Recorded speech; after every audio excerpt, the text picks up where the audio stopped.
अच्छा, अॼु असां शुरू कंदासीं ब्यास मुख़्तलिफ़ प्रोनाउंसिएशन है जेको जीअं तरीक़े सां करे ब्यास एंड स्टडी एरर्स। अच्छा, असां ब्यास जी घणेई मीनिंग्स आहिनि, पर फिज़िक्स में ॿी थी थिए, मशीन्स में ॿी थी थिए, इंजीनियरिंग्स में। हिते असां वटि जेका आहे स्टैटिक्स पढ़ूं पिया या पब्लिक हेल्थ में या एपिडेमोलॉजी में बायोस्टैटिक पढ़ूं पिया, इन में हिते ब्यास जो मतिलबु आहे एरर। ठीकु है, सिस्टमिक एरर्स भी थी सघंदा आहिनि, सिस्टमिक एरर या ब्यास। ठीकु है, हाँ ब्यास मतलब तव्हां फ़िलहाल तो एरर ही समझो। ठीक है, एंड स्टडी असां टॉपिक आहे असांजो। हाणे असां वटि हिते वर्ड आहे रिक्रूटिंग पार्टिसिपेंट्स में नंबर 1 एरर जेका उहा सिलेक्शन ब्यास है। Type number 1 selection Beas. अच्छा, सिलेक्शन ब्यास छा खे चइबो आहे? सभ खां पहिरीं डेफिनेशन पढ़ूं था। नॉन रैंडम सैम्पलिंग मतलब इट हैपन्स, मतलब इहो तॾहिं थींदो आहे, it happens when we use the method to non-randomly select the sample. ठीक है, you treat the location of subjects such as that study population is not represent of the target population. हाणे जो तव्हांखे मिसाल बि ॾियां थो त इन जो हिकिड़ो मिसाल आहे, ऐं तव्हांखे हिकिड़ो हिन जो मिसाल ॾियूं था। Most commonly as a sampling ब्यासनि खे चवंदा आहिनि। हाणे हिकिड़ो मिसाल वठूं था त इहो कीअं आहे। ठीकु आहे, चए थो जेको पॉपुलेशन जो टारगेट आहे उनजो सभिनि जो रिप्रेज़ेंट न कंदो जेकॾहिं तव्हां नॉन रैंडम सैम्पलिंग कंदा या।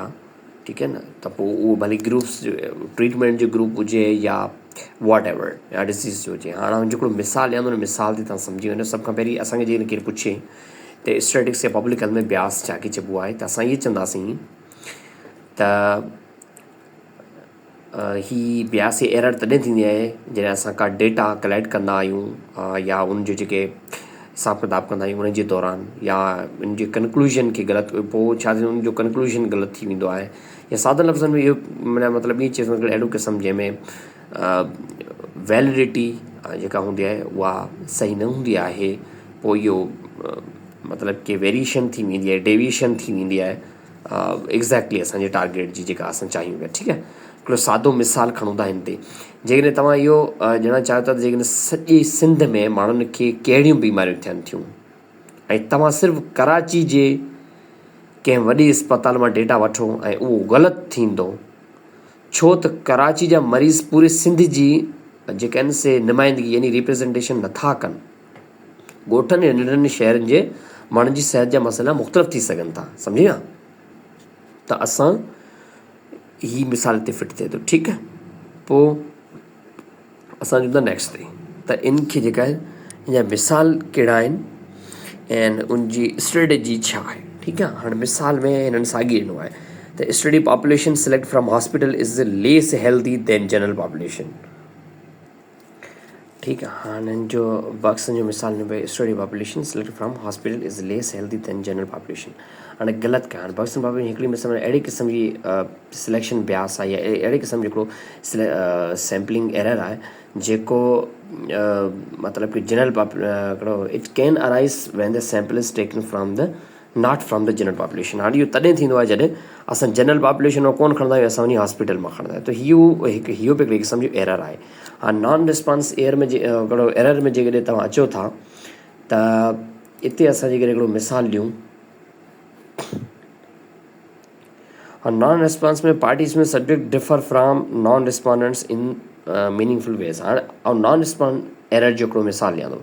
जेकॾहिं तव्हां फ़ोन ते सर्वे कयो त कुझु माण्हू ख़ासि करे पढ़ियल लिखियल ऐं मसरूफ़ माण्हू, ठीकु है, फ़ोन जो जवाबु न ॾींदा। अहिड़ी सूरत में जेकॾहिं माण्हू सर्वे में हिसो वठंदा उहा सॼी आबादी जी रिप्रेज़ेंटेशन न कंदा त छा थींदो, कंक्लूजन ग़लति थींदो। सम्झी विया, नॉन रिस्पॉन्स ब्यास इनके चइबो आहे। ठीकु आहे न, मिसाल जे तौर ते कंहिं डेटा जो गाइब थी वञणु उनमें एरर थी वेंदो आहे त उहो कुझु डेटा हिन में गाइब थी वेंदी आहे त पोइ इहो बि असांजो हिकिड़ो ग़लति आहे। पोइ असां की कहिड़ियूं स्ट्रेटेजीज़ आहिनि। तव्हां आई होप कि नॉन रिस्पॉन्स ब्यास जो तव्हां सम्झी विया। वरी ऐं मिसाल ॾियां थो सिंधी में, ॾिसो नॉन रिस्पॉन्स कॾहिं जॾहिं नॉन रिस्पॉन्स ब्यास में एरर तॾहिं थींदी आहे जॾहिं असांजी का डेटा जेको आहे न उहो गाइब थी वेंदी आहे। मिसाल जे तव्हांखे मां ॾिनो, जेकॾहिं तव्हां फ़ोन ते सर्वे कयो था त कुझु माण्हू ख़ासि करे पढ़ियल लिखियल ऐं मसरूफ़ माण्हू, जेकॾहिं तव्हां फ़ोन ते सर्वे कयो था त कुझु माण्हू ख़ासि करे पढ़ियल लिखियल ऐं मसरूफ़ माण्हू फ़ोन जो जवाबु न ॾींदा। अहिड़ी सूरत में अहिड़ी तरह जेकॾहिं माण्हू सर्वे में हिसो वठंदा उहे सॼी आबादी जी नुमाइंदगी न कंदा, ठीकु आहे न, रिप्रेज़ेंटेशन न कंदा, ऐं रिज़ल्ट में छा थींदो, ग़लति थींदो।